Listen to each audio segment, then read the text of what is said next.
अस्सलाम वालेकुम ninth class. आज हम लोगों ने 11 चैप्टर का सेकंड थ्योरम करना है। तो स्टेटमेंट है if two opposite angles of a quadrilateral are congruent, कि एक क्वाड्रिलेटरल है जिसके टू ऑपोजिट एंगल्स कॉन्ग्रुएंट हैं एंड पैरेलल, और पैरेलल भी हैं, इट इज अ पैरेललोग्राम। तो वो पैरेललोग्राम है, प्रूव करनी है कि वो क्वाड्रिलेटरल जो है वो पैरेललोग्राम है।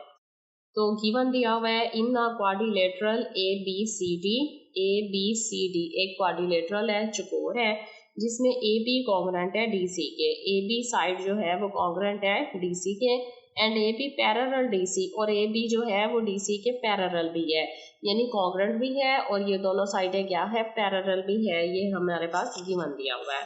प्रूव हमने ये करना है कि दोनों साइड्स क्या हैं, नहीं, ए बी सी डी जो है वो पैरेललोग्राम है। तो A B C D parallelogram है, ये हम लोगों ने प्रूव करना है। ए बी सी डी का गिवन क्या दिया हुआ है कि ए बी जो है वो कॉन्ग्रुएंट है डी सी के और ए बी जो है वो पैरेलल भी है डी सी के। तो अब प्रूव ये करना है कि ये पैरेललोग्राम है।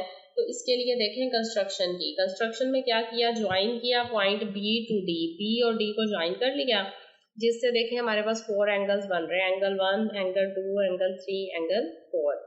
अब हम स्टेटमेंट लेते हैं, क्रॉसपोंडेंस लेते हैं दो ट्राइंगल्स की, triangle A B D correspondence C D B, A B D ये वाली ट्राइंगल और बी सी डी ये वाली ट्राइंगल, इन दोनों की हमने क्रॉसपोंडेंस ले ली। सबसे पहले गिवन में हमें दिया हुआ था कि ए बी कॉन्ग्रुएंट है डी सी के, ए बी कॉन्ग्रुएंट है डी सी के, ये हमें गिवन में दिया हुआ था कि ये दोनों साइड कॉन्ग्रुएंट भी हैं और पैरेलल भी हैं।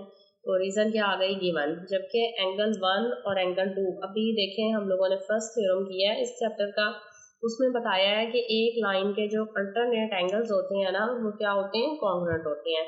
लिहाजा इस लाइन के 1 और 2 एंगल अल्टरनेट एंगल्स हैं, लिहाजा ये क्या है, कॉन्ग्रुएंट है।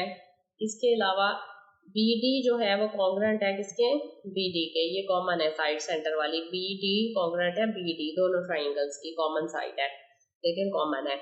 अब देखें टू साइड्स 1 एंगल कॉन्ग्रुएंट है, लिहाजा triangle A B D congruent है triangle C B D B के।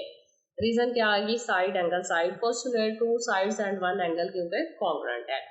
अब अगर ये ट्राइंगल्स कॉन्ग्रुएंट हैं तो इसी तरह एंगल 3 और एंगल 4 भी कॉन्ग्रुएंट होंगे, corresponding angles of congruent triangle, क्योंकि ट्राइंगल कॉन्ग्रुएंट है लिहाजा क्रॉसपोंडिंग एंगल्स कॉन्ग्रुएंट है। अब 3 और 4 भी कॉन्ग्रुएंट है। फिर AD जो है वो पैरेलल है BC, AD साइड जो है वो BC साइड के पैरेलल है, ये इक्वेशन 1 से, क्योंकि 3 और 4 जो है वो क्या है, एंगल कॉन्ग्रुएंट है, लिहाजा उनकी साइड्स भी पैरेलल है। और AD जो है वो BC के पैरेलल भी है, इक्वल भी है, AD जो है वो BC के इक्वल भी है, यानी कॉन्ग्रुएंट भी है। तो corresponding sides of congruent triangle, क्योंकि ट्राइंगल कॉन्ग्रुएंट है लिहाजा उनकी साइड जो है वो क्या है, कॉन्ग्रुएंट है। ये दोनों ट्राइंगल्स हमने कॉन्ग्रुएंट प्रूव कर ली हैं, लिहाजा BC और AD कॉन्ग्रुएंट भी हैं और पैरेलल भी हैं। इसका मतलब है कि अगर ये कॉन्ग्रुएंट हैं और पैरेलल हैं तो ये क्या है, एक पैरेललोग्राम है। तो mean A B C D जो है ये क्या है, एक पैरेललोग्राम है। इक्वेशन 2 एंड 4 के पॉइंट ऑफ व्यू से, 2 एंड 4 के पॉइंट ऑफ व्यू से, क्योंकि ये दोनों साइड्स क्या थी, पैरेलल भी थी और क्या थी, इक्वल भी थी।